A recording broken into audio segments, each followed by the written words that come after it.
Well, good morning, everyone from Massachusetts. Welcome. It's our marvelous March live stream. Glad that you took time to join me. I'm going to do a quick check on my laptop to make sure that everyone audio from and video are Massachusetts. fine. Welcome. It's our marvelous March live stream. Glad. We want to avoid the echo that we had a couple of live streams ago, but I think we're good to go.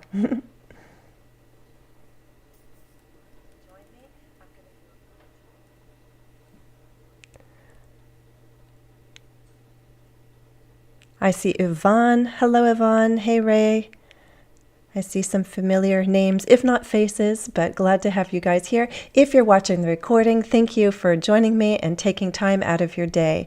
It is March. It is a sunny day here in Massachusetts, although they're telling us we are going to get a big snowstorm overnight.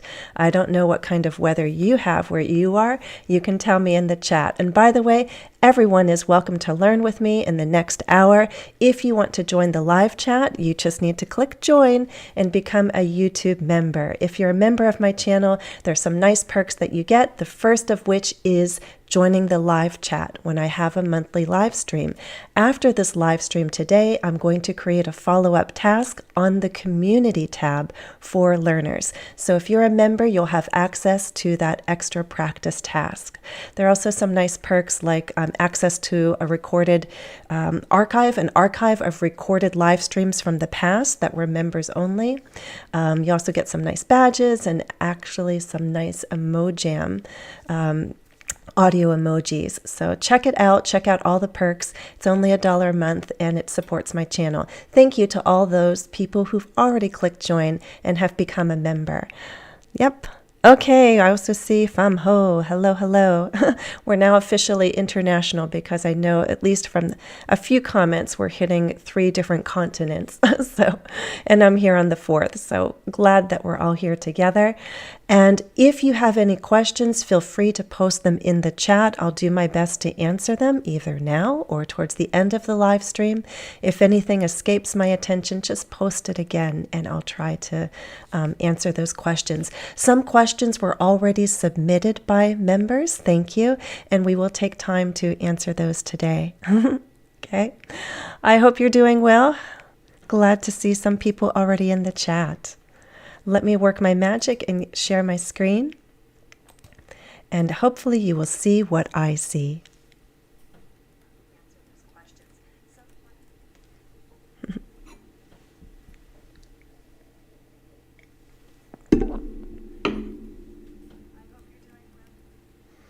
So hopefully a number of you know already that today is our live stream, and another thing happening in March is that I'm teaming up, I'm collaborating with Amigo.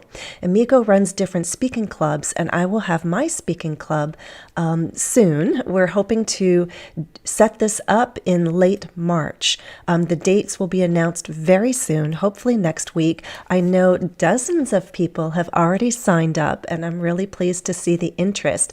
What Amigo is doing right now is collecting names and email addresses, also noting time zones so that we can make a good choice for when to hold the 5 live workshops. This is a 5-week course. It's 5 weeks of group speaking practice. There are 5 live workshops with me for about an hour, and then there are plenty of opportunities for you to meet in small groups or just with other fellow Amigo learners. So the way that a workshop is held is we have whole group interaction, and then throughout the hour you break into small groups, which is really cool because then you get lots of speaking practice in the course of an hour. You are put in small groups according to level. So this is open to about B1 and higher. If you don't know what those levels are, go to this link. It's in the video description. It's also in the chat. Just scroll back and you can find out more information. But if you're looking for a way to speak more English, gain more practice, this is a very good opportunity, not just with me, but with other teachers as well. I'll have my speaking club. Other teachers will have theirs. So if you're looking for speaking practice and making new friends, then this is a great opportunity to check out. Click and you'll find out more information. Again, hey there. Alfred, good to see you. Jacques, I see you. Oh, but Francois. Well, glad to have you guys. All right, what else is happening? Perhaps some of you already know you can get more practice on LingQ. Perhaps you know that I did an interview with Steve Kaufman, the polyglot, and he has created a platform called LingQ, and he invites people to learn languages, different languages, not just English, on his platform. And as a polyglot, he shares his methods. He does lots of input, lots of listening and reading, and you can gain a lot of input on his platform as well. I contributed a small course of movie reviews. There are 9 reviews, 9 different movies. You can listen as I reflect and react and talk about different movies that I like. You'll have access to the transcripts, and there are some notes as well, vocabulary notes. So if movies are your thing and you like to hear about recommendations and you want to improve your listening, pick up some vocabulary, you can check this out as well. Just go over to LingQ. This is also in the video description. I have an affiliate link. You can use that to sign up. Check it out for free. But then if you want to get more, you can see what options you have there. Okay? Does that work like Zoom? Oh, if you're asking about Amigo, yes, is it Zoom or you meet online and it's videos. All videos are on, right? I see everyone there. And in a larger class, of course, not all mics will be turned on immediately in the speaking club, but you will definitely have the opportunity to speak once you go into those smaller breakout rooms, okay? LingQ is great for independent study, right? Moving right along, I don't see any new questions posted. Hey, Daniela. Glad to see you here. One question came in, and let me go a little bit bigger here, about verb forms. One of the members asked earlier this week, are there verb forms without tense, right? We have past tense, present tense. Are there verb forms that don't show tense? Yes, there are. And the 3 that come to mind, gerunds, infinitives, and participles, right? If you don't love grammar terminology, it's okay, but knowing a little bit helps so that we can talk about how we use grammar to structure our thoughts. Gerunds are those ing forms that behave like nouns, like dancing is fun, I enjoy dancing. Ing words, they are an action, but they behave like a noun. They can be a subject or an object. Dancing is fun. Dancing is good for our health. I enjoy dancing. So I'm using dancing as a gerund. It doesn't change forms. Infinitives, it's the to plus the base verb. To dance, to sing, to learn, to study, to watch. Those are our infinitives. Participles can be ing or ed forms. We have present participles and past participles. We do have present participles and past participles when we form things like progressive verbs. I am dancing. But we also use participles when we reduce clauses. When we reduce adverb and adjective clauses, we're left with participles. So I just wanted to give you a chance to see how this grammar is actually used. So I wrote a little bit about March. Let's make that bigger. I'll read and then we'll look for the grammar. March is the first month of spring, so we hope to have warmer days, but often the weather goes back and forth between winter and spring. Seeing the first green buds on all the branches is exciting. Walking outside without hats and scarves, we start to believe that snowy days are behind us. However, surprise snowfalls happen in March, the month known for coming in like a lion and going out like a lamb. Have you heard that before? Usually the way we say it is in like a lion, out like a lamb. Hey, Manuel. Glad you're here.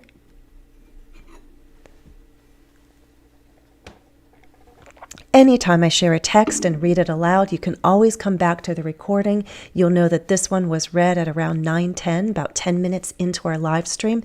You could use a recorded reading for listening practice. You could also use it for reading practice. Pause after 1 or 2 sentences. Listen and repeat. Use it for oral reading fluency and improve your pronunciation and your general fluency. Okay? All right, so gerunds are ing forms that behave like nouns, but we also have present participles that also end in ing, but these ones behave like nouns. These ones can be part of a reduced clause. So let's take a look. Ing, no. Spring is just a noun. Ing, here we go. Seeing. Seeing what?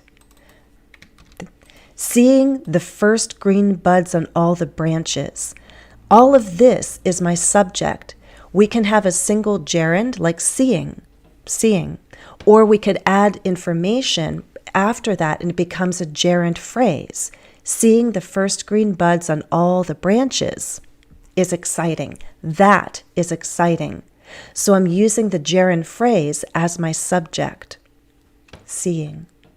All of this is my subject, and it starts with a gerund. This is a very big gerund phrase. All of this is very exciting. Ing. Exciting is an adjective, an exciting time. Participles can also be adjectives. Exciting, excited. Boring, bored.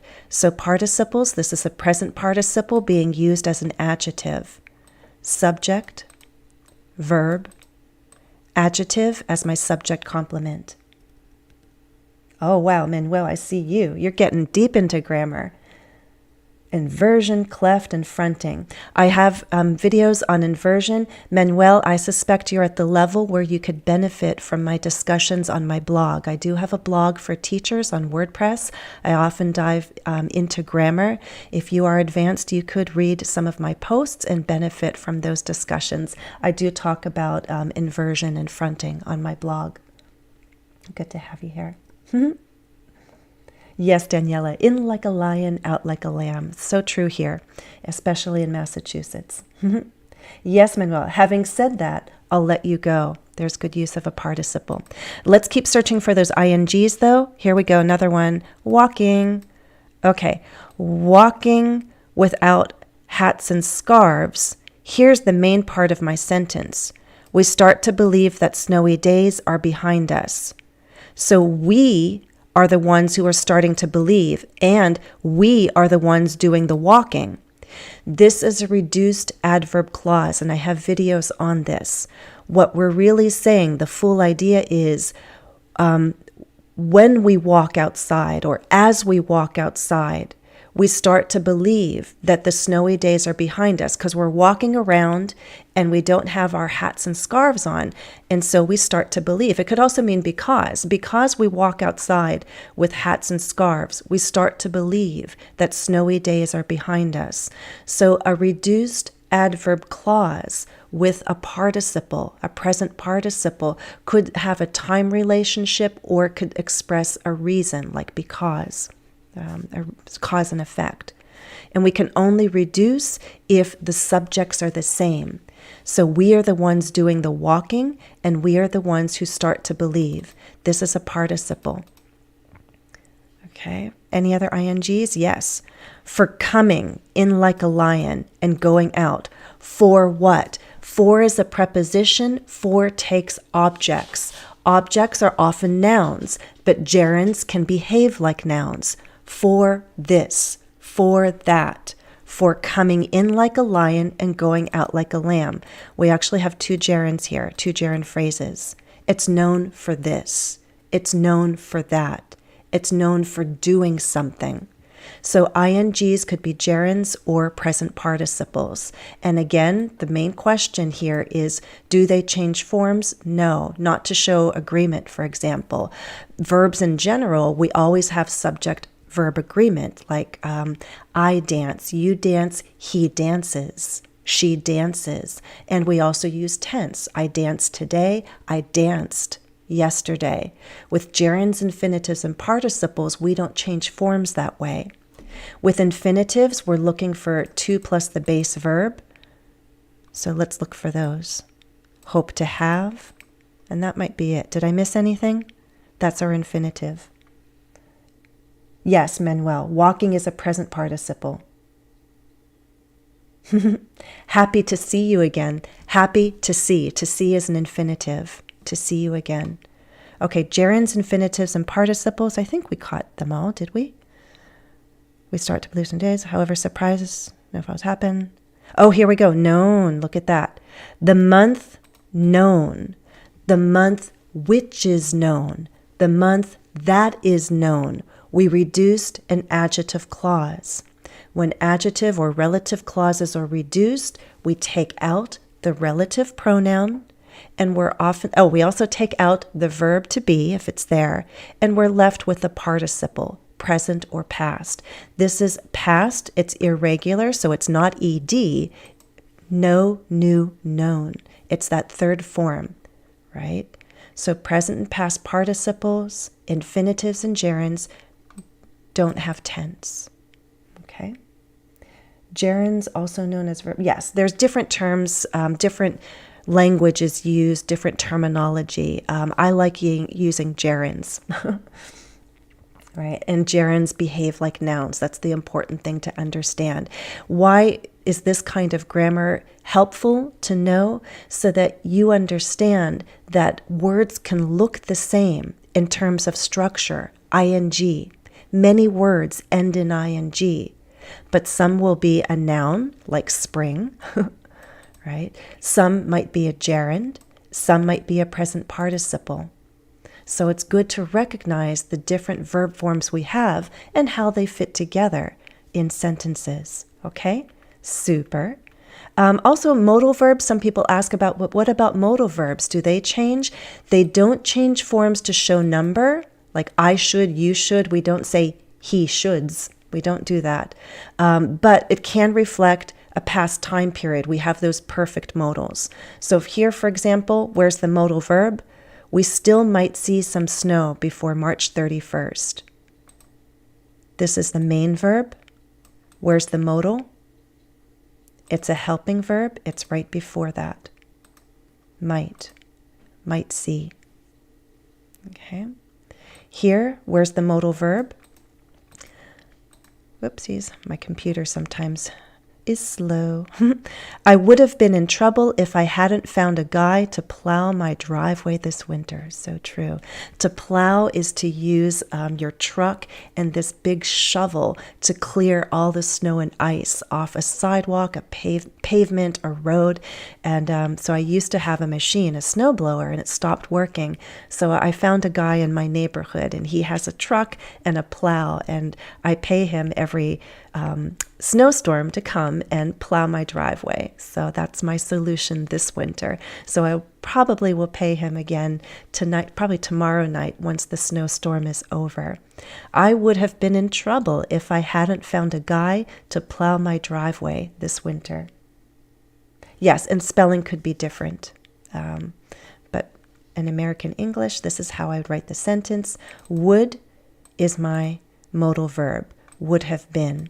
Right? This is conditional, and I'm talking about an unreal past situation. Thankfully, I found him. Thankfully, I'm not in trouble, but I would have been in trouble if I hadn't found him.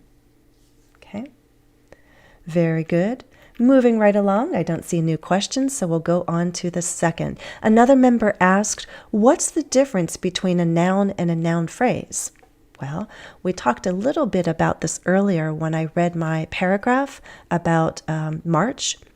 A single word is a noun, for example. A noun is just a single word, a person, place, or thing. A phrase is a group of words. So maybe I'll pause for a moment, sip some tea, and you can give me examples of nouns, countable or uncountable. People, places, and things. Look around you. What do you see? Or what do you hear? Right? Things that answer the question what or who are nouns. Give me some examples of nouns.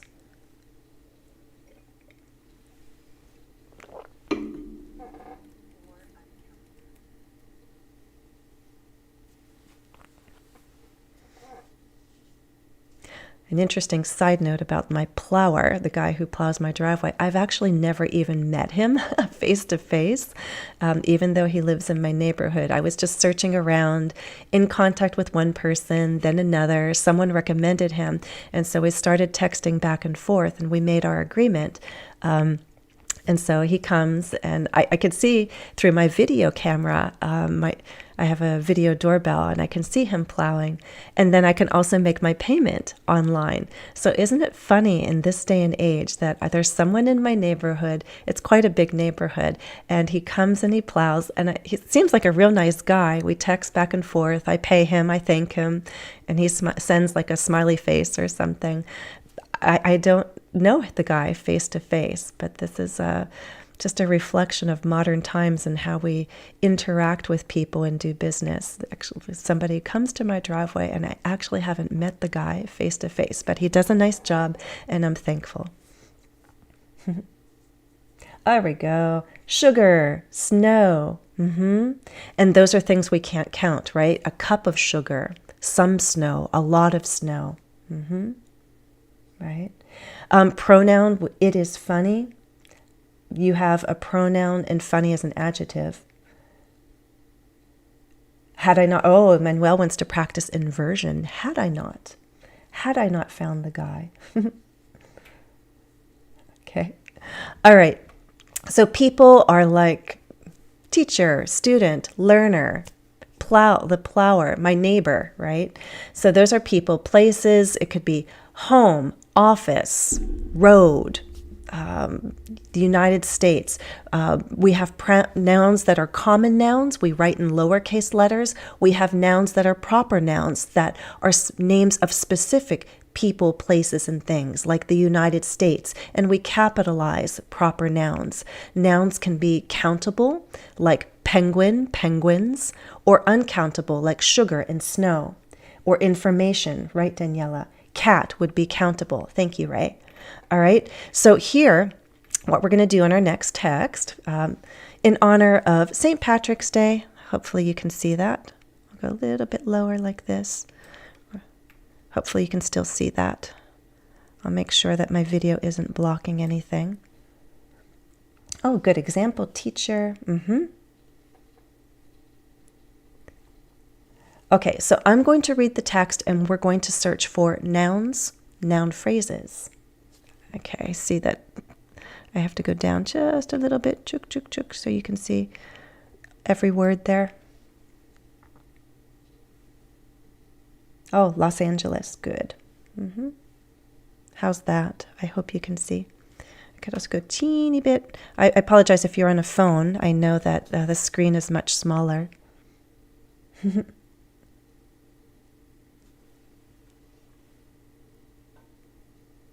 Okay, I think that's good. March, St. Patrick's Day. St. Patrick's Day is on March 17th. The holiday has Irish origins, but anyone can join in the fun. It's a day associated with good luck and good cheer. Green is the main color, and there are plenty of symbols for this special day. A pot of gold, a clever or jolly leprechaun, shamrocks, and the very rare four-leaf clover. All right, so our job is to figure out, how did I put these thoughts together? How did I put these words together? We need nouns to express ideas about people, places, or things. And you need to understand that a noun could be all by itself, but more often it appears in a phrase. Phrase then is two or more words grouped together, and they're functioning as a subject or an object. Okay, that's what nouns do.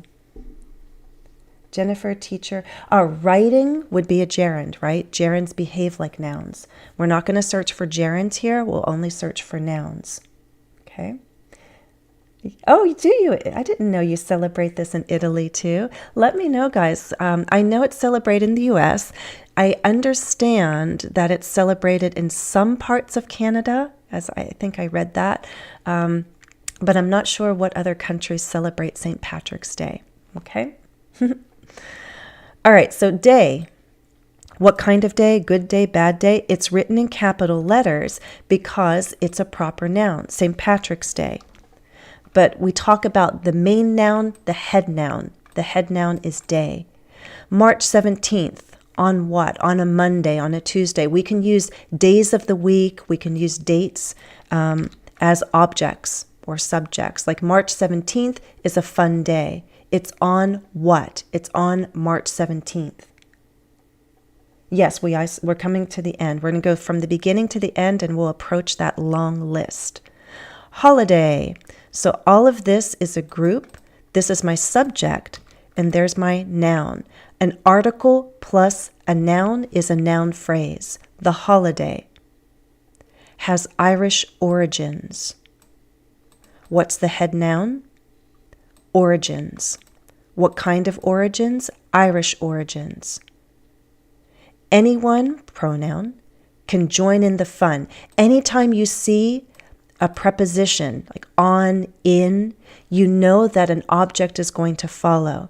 That object could be a noun, a pronoun, or something that behaves like a noun, like a gerund. Okay? Yes, Manuel. I've actually never seen a real four-leaf clover, but I heard these variations do exist. Oh, do you, Francois? You celebrated a little bit, huh? Interesting. Are you, Manuel? I didn't know you have Irish ancestry. That's fun. And the fun thing here in the U.S. is even if you have absolutely no, not even a drop of Irish blood, you can still celebrate St. Patrick's Day. It's just a fun holiday that everyone can join in. Okay, join the fun. Join in what? Join in the fun. Our head noun, fun. Again, we have article plus noun. That's a phrase. A day. It's a day. Very often our noun phrases are an article, have an article plus a noun, article plus a noun. Preposition with what? With two things. It's associated with good luck and good cheer. Cheer is like a good mood, happy spirits. What kind of luck? Good luck. What kind of cheer? What kind of mood or spirit? Good cheer. Yeah, we're very good, Daniela. Join in what? Colors can be nouns or adjectives, right? If we talk about his green hat, then we're using green as an adjective. But if I say green is my favorite color, now I'm using it as a noun, okay? Green is the main color. And I do have a video on the order of adjectives. We probably won't have 6 or 7 adjectives. You shouldn't. That's kind of very difficult and awkward to write and say. But there is a specific word order that we usually follow when we have a noun and lots of words before it, like an article and an adjective. If I were to throw in one more adjective, it would depend on the kind of adjective, and that would influence the word order. So you can search for that in my grammar playlist, the order of adjectives. And adjectives then go before the head noun. There are plenty of symbols. Quantifiers like much, many, plenty, a lot go before a noun. A lot of sugar, plenty of sugar, some sugar, no sugar, right? That becomes a phrase. There are what? There are symbols. How many symbols? Plenty of symbols.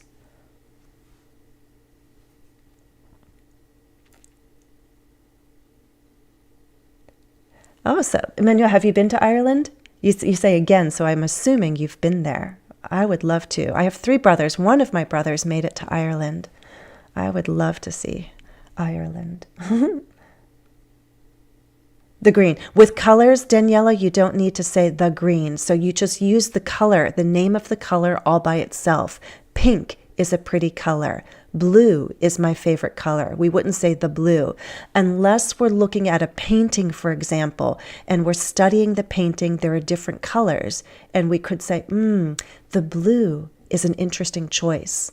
And now I'm being specific, not just any blue, but the blue in this painting. So if it's specific from context, then I could use the. Otherwise, just use the colors all by themselves with the zero article.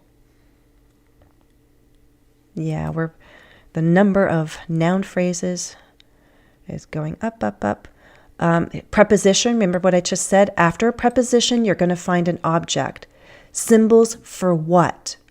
For this special day. What kind of day? A special day. This special day. Determiner, adjective, head noun. I'll pause for a moment. You keep looking.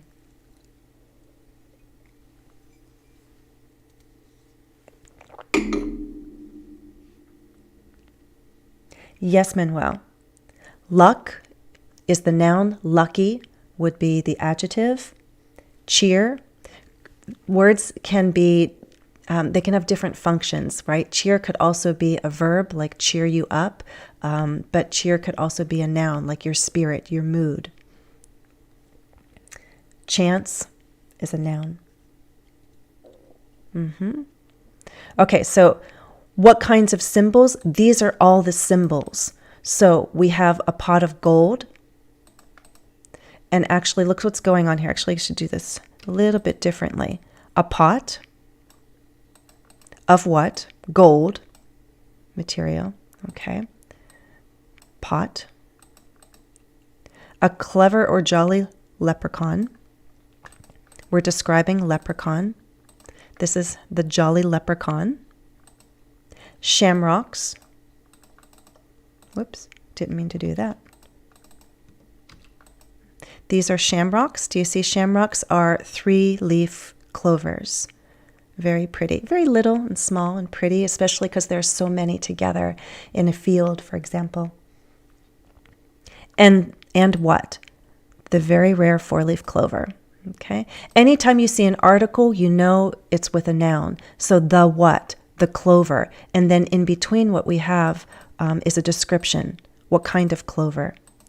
The very rare 4-leaf clover, right? The is an article, very, intensifier, adjective, and then this compound modifier, 4-leaf clover. So to answer your question, a noun is a single word, right? Nouns can be people, places, or things. And sometimes they're countable, sometimes they're not. And then a phrase is all the description before a noun, things that help us understand that noun specifically. Yes, I'd say 4-leaf is a compound modifier. Some people say compound adjective, right? We're using a number and a noun, and we hyphenate it, and we put that before the main noun. Okay, so just in case, this is the leprechaun. Leprechauns often wear these green hats. They're mythical creatures. I've never seen one. I don't know if Manuel has seen one. He's been to Ireland. Shamrocks are these 3-leaf clovers, right? Usually a popular symbol for St. Patrick's Day, besides the shamrock and leprechaun, is a pot of gold. You know, we talk about luck and fortune. At the end of the rainbow, supposedly, there is a pot of gold, and this picture has a image of a 4-leaf clover. So 1, 2, 3, 4, as opposed to these 3-leaf clovers, the shamrocks. The shamrocks have 3 leaves. This is a 4-leaf clover. Well, as long as you learn, Ray. Let me take you back, and you can take one last look at our paragraph. Again, if grammar is your thing, then you've probably enjoyed that exercise. If you're saying, oh, Jennifer, I'm not sure I can really dive into grammar that deep.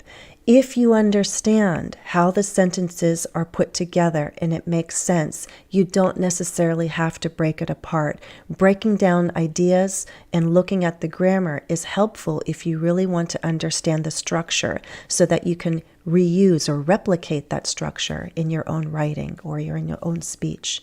Let me read through it. As I said, a text offers different forms of practice to us.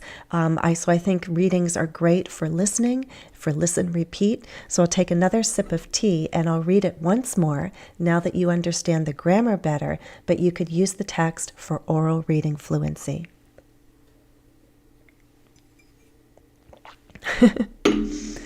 March, St. Patrick's Day. St. Patrick's Day is on March 17th. The holiday has Irish origins, but anyone can join in the fun. It's a day associated with good luck and good cheer. Green is the main color, and there are plenty of symbols for this special day.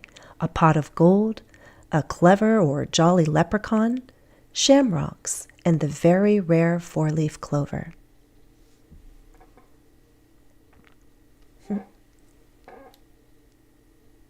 Okay.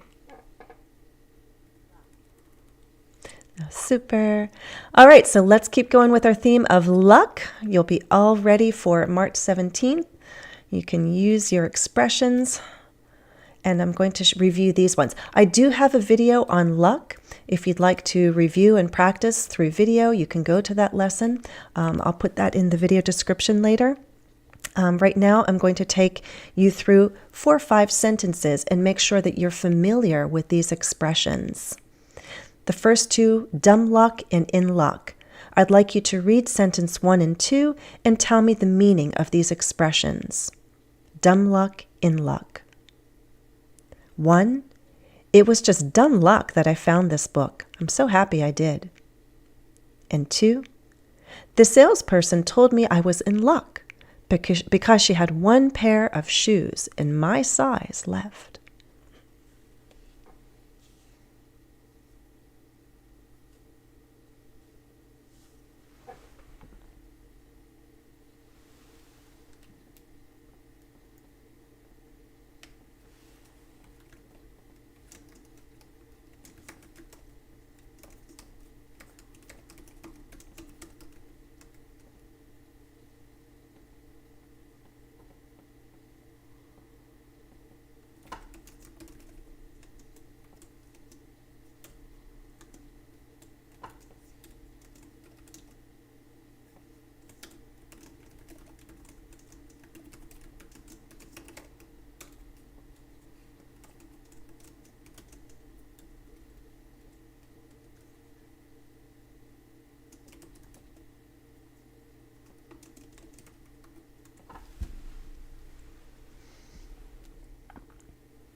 Okay, and I was answering some questions in the chat there.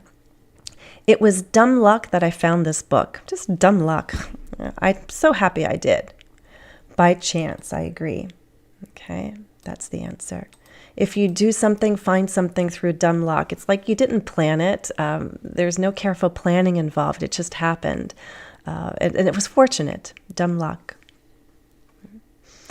Number 2. You guys like that serendipity? Yep, Manuel, Daniela, Ray, good job. Like by accident, yes. Just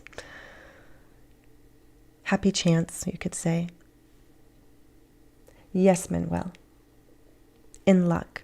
I was in luck. I was fortunate because she had just one pair of shoes in my size left. So goodness, if I had come one day later, I might not have found my size. I was in luck. What's the opposite, by the way? You can be in luck. Opposite? Who knows? What's the opposite?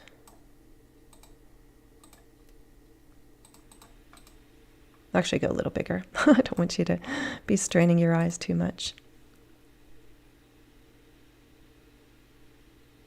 Yes, Manuel. Dumb luck.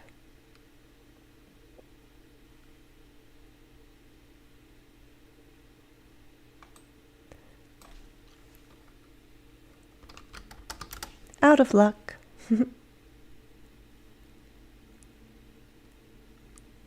So if you're out of luck, again, you're not fortunate. So we could change the situation and say, the salesperson told me they did not have that shoe in my size. So I was completely out of luck.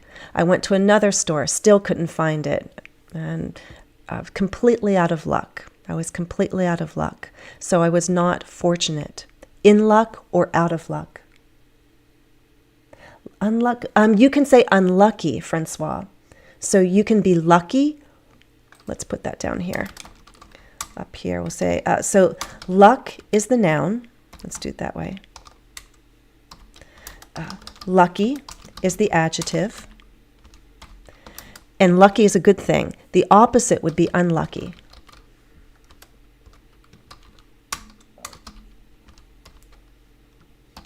Okay. And if anybody wants to have some fun and put in the adverb, you can. By the way, luck, lucky, unlucky.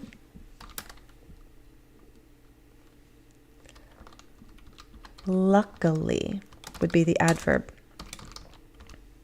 Okay, it's good to know different word forms so that you can construct different sentences. You can talk about luck, you can talk about being lucky or unlucky, or you could say luckily, just like you would fortunately. Luckily, I found my shoe size. Luckily, there was a store with the shoe I wanted. Fortunately, luckily. Unlucky is an adjective, right? I was unlucky. He was unlucky in love. She was lucky that day.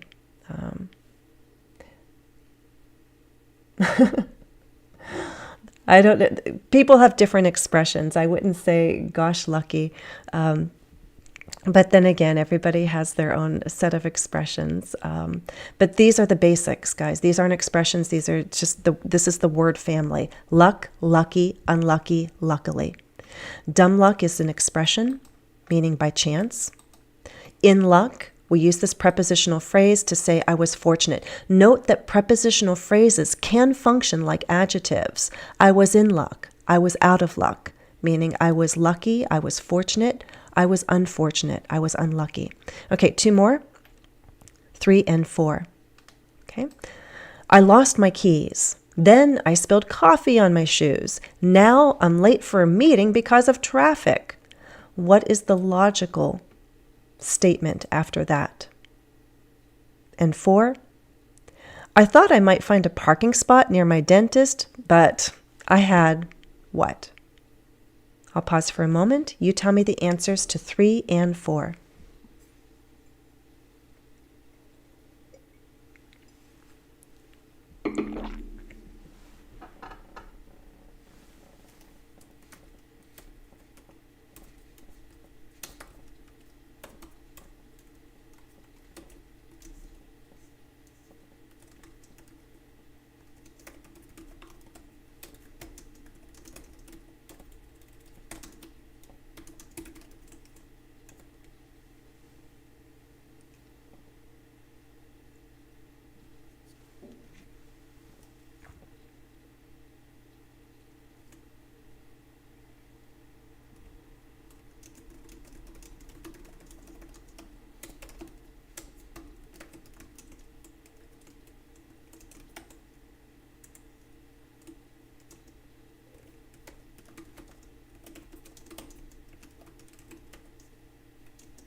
Okay, just answering questions.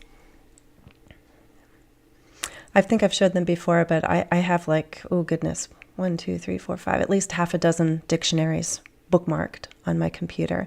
I use them for different purposes. I like a lot of the learners' dictionaries because they review the grammar. They explain collocations, how words go together. The regular dictionaries are good for just seeing the meaning and hearing the pronunciation, but a learner's dictionary shows you how to use the word. They explain the grammar and give good examples.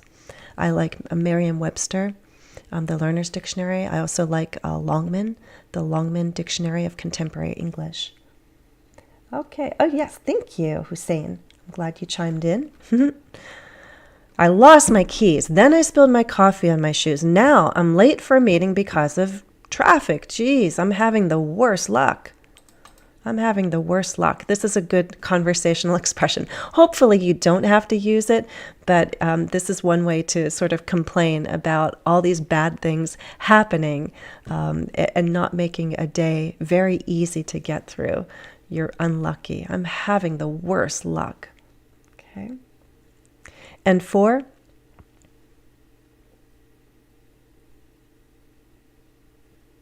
Good, good, good, guys. Everyone's on the same page here.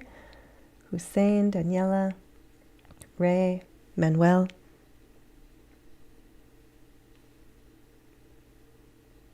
Yep, no such luck. You got it, Hussein. I thought I might find a parking spot near my dentist, but I had no such luck. Couldn't find one.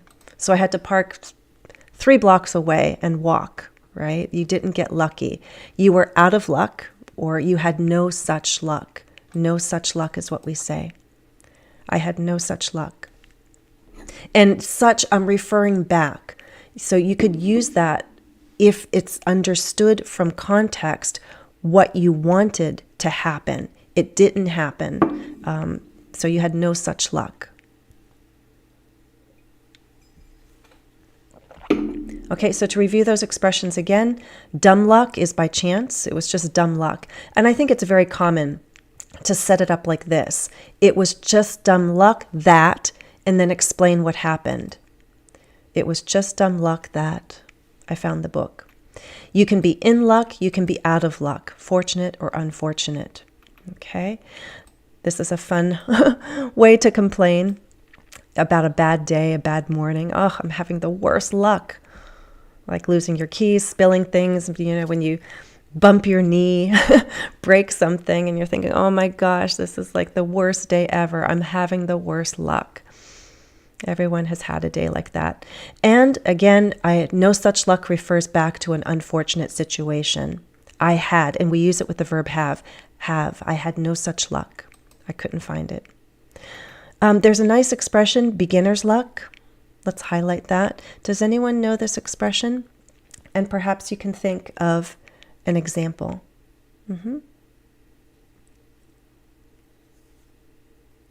Yep. I don't want to throw too many expressions out there because it becomes challenging to sort them out. Some of these may be new. If you're a member, I will probably invite you to use some of these expressions in your own sentences. So again, if you wish to be a member and gain more practice, click join, and I will create a follow-up practice task after the live stream. Beginner's luck. Okay, by the way, noun phrase, we have our preposition of what? Of luck. Beginner's luck. We have a possessive noun. Whose luck? Beginner's luck. Okay.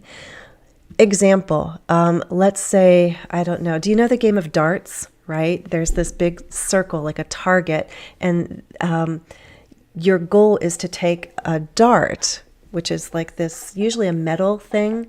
It has a sharp point and then like feathers on it. And you throw the dart and you hope to hit the center. You hope to hit the center of the target. That's a game of darts. And let's say one person is really good at it because they've been playing for years and they always get in the center or very close to the center. And then somebody comes, ooh, what's this game? And you have to say, it's darts. Darts? Oh yeah, I think I've heard of it. The person has never tried it ever. So the expert says, well, here's a dart. Just look at the center and throw it. So the new person picks up the dart, throws it, and it goes dead center. It goes right in the center. You say, beginner's luck. And the person might say, yeah, try again. Because maybe the second and third time they won't be so successful. So if a beginner makes an attempt and it's a very successful attempt, we might call that beginner's luck. Do you have an example? Feel free to share it. Yes, Daniela, spot on. If you play a game for the first time and you win, like you've never played it before, you're still learning the rules, but you won. Yeah, beginner's luck. And some people get upset, like because they consider themselves so strong, so good, so skilled, and a new person comes along and plays and wins. And like, oh, well, it's just beginner's luck. They have a bad attitude about it. Oh, I'm glad we're getting some translations in there, Hussein. Thank you. Ray, I see yours. You went to the casino and won $750. That's a nice amount of money. It must have been beginner's luck, right? So if you've never played a slot machine before and you've tried it for the first time, on the first pull of that lever, boom, you won money. It's like beginner's luck.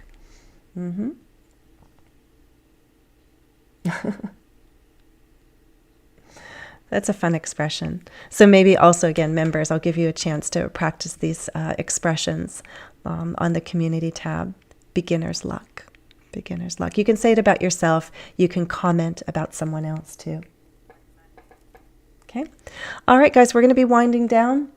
I will also still take any new questions, but moving right along, we're going to end with a poem about luck by Emily Dickinson. Anyone know her? Emily Dickinson wrote many, many poems. This one is in the public domain, so we can enjoy it all together. Okay. Let me read it. We'll talk about vocabulary, and then perhaps we can figure out the meaning together. Okay? It's called Luck is Not Chance. Luck is not chance, it's toil. Fortune's expensive smile is earned. The father of the mind is that old-fashioned coin we spurned.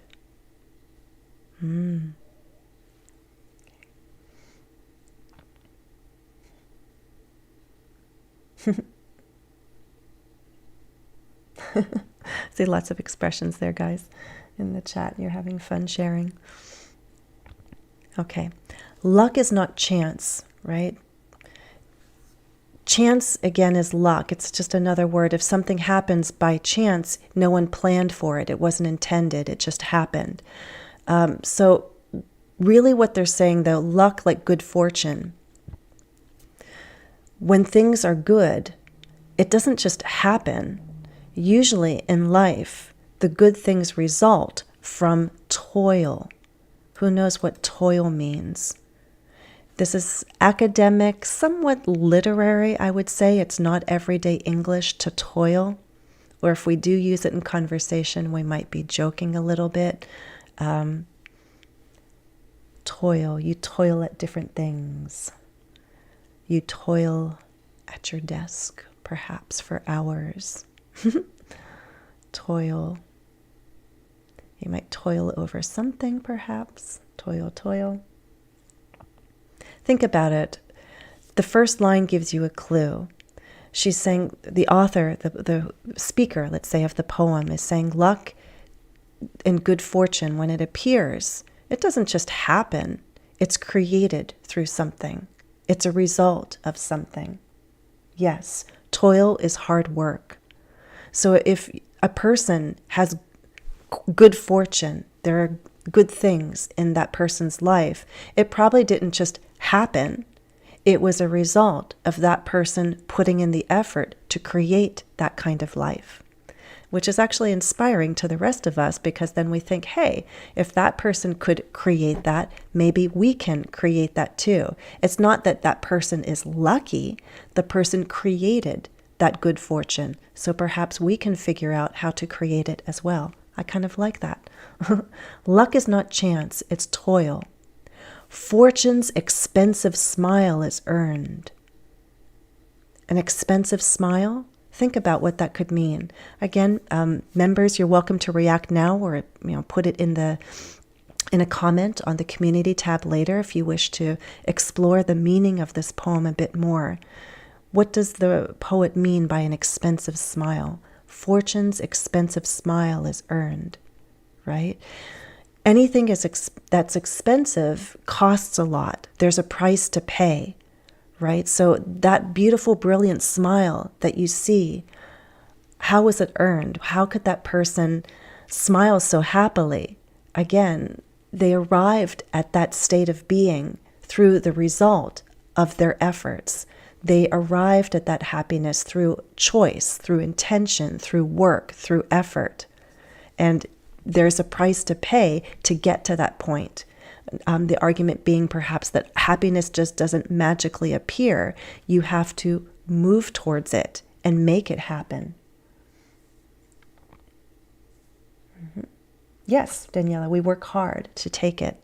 Luck is not chance, it's toil. Fortune's expensive smile is earned.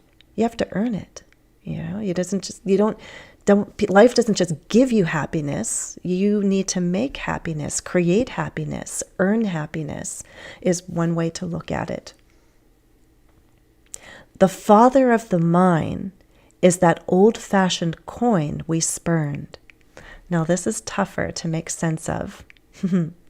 I am not a literary specialist here. I am not an expert in poetry.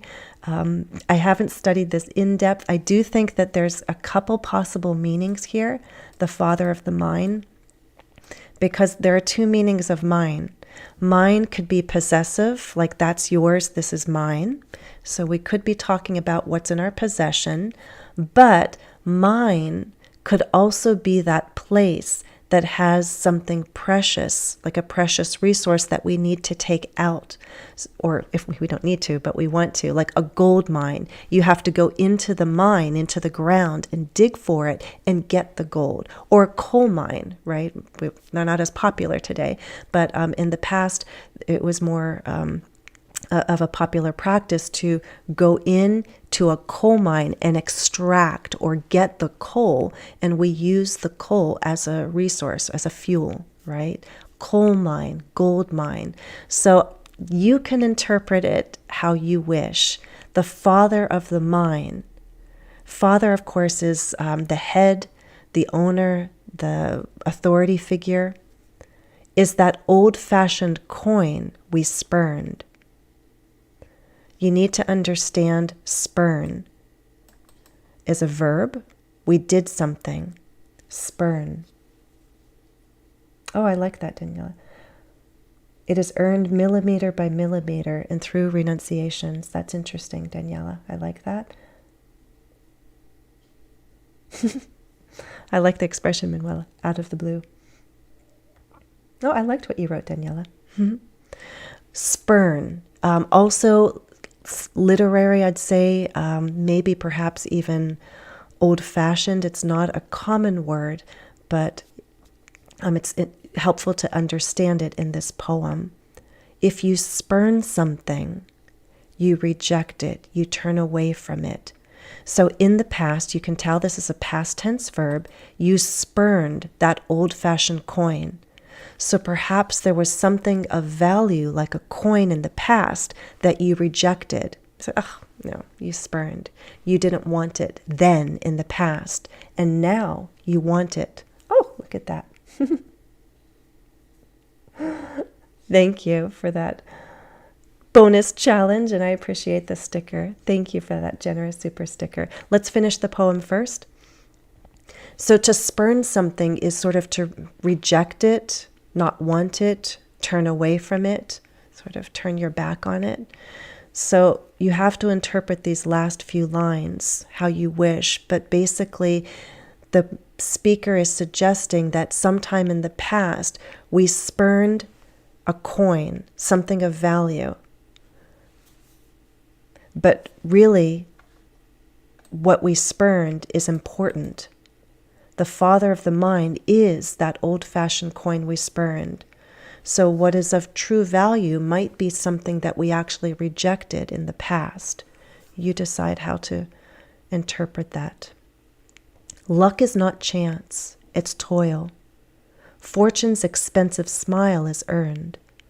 The father of the mind is that old-fashioned coin we spurned. Maybe since they're using a title like father, they're talking about role. Maybe there's a role that was rejected, a figure that was rejected in the past, but now needs to be acknowledged if you really want fortune and luck. Okay. So enjoy. Poetry is always food for thought. It's musical, it's lovely to listen to, and as you had the time, if you have the time, you can reflect on what did that poet mean? What did the speaker say? What's the message here? I think the easier part, of course, is the beginning of the poem. This one, it's up for interpretation. Okay? All right, I see something coming in. I see a question. We drove through the door in the winter. What was the situation? It was snowing, you didn't see the door, and you drove through the door?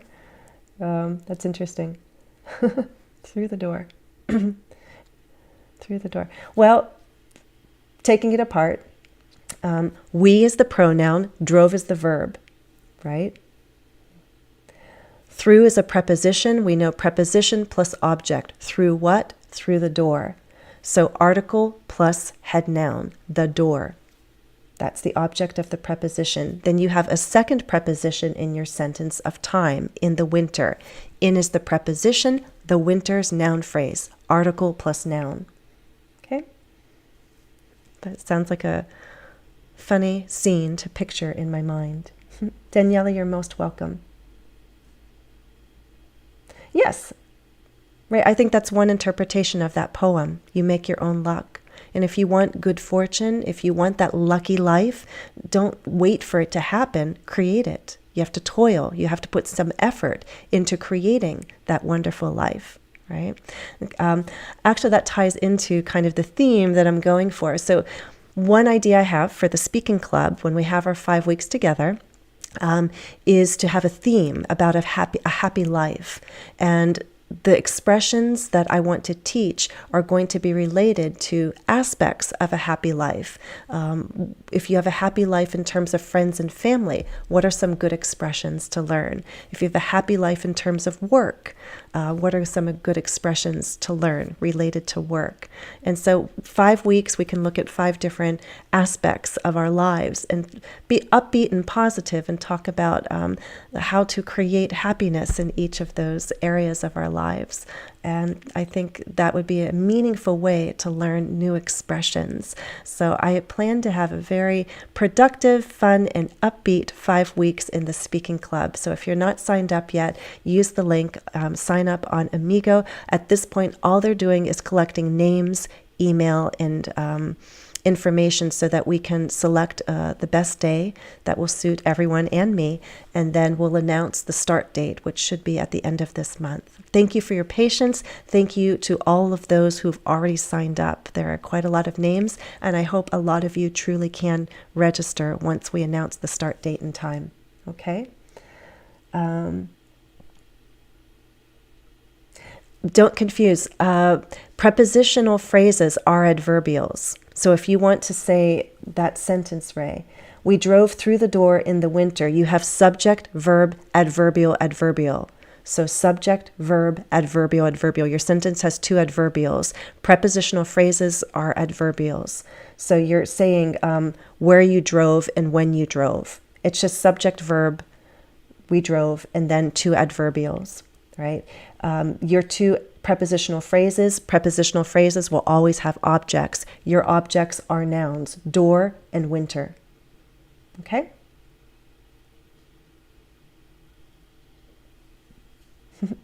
Manuel, you're most welcome. Oh, that's like, good jobs do not fall out of the sky by chance. So true, so true. Okay. Oh, we drove through the door. Yeah. Oh, I see what you said. Through the snow in the winter. Now I get it. Yeah. Now but the first sentence was kind of funny. I liked visualizing someone driving through the door. They slid on the icy snow. That's funny. But in any case. All right, everybody. No, we drove. That's subject verb. We drove. That's a pronoun plus a verb. Subject verb. That's just your basic clause, subject and verb, we drove. Okay. All right, guys, I'm going to wind this down. Follow-up questions can still be posted by my members on the community tab. We'll have follow-up practice. Okay. And if you're not a member, consider clicking join so you can take part. All right. All the links that I've spoken about are in the video description, and I hope to see you all again in a month for the next live stream. Thank you for being with me, everyone. Happy studies.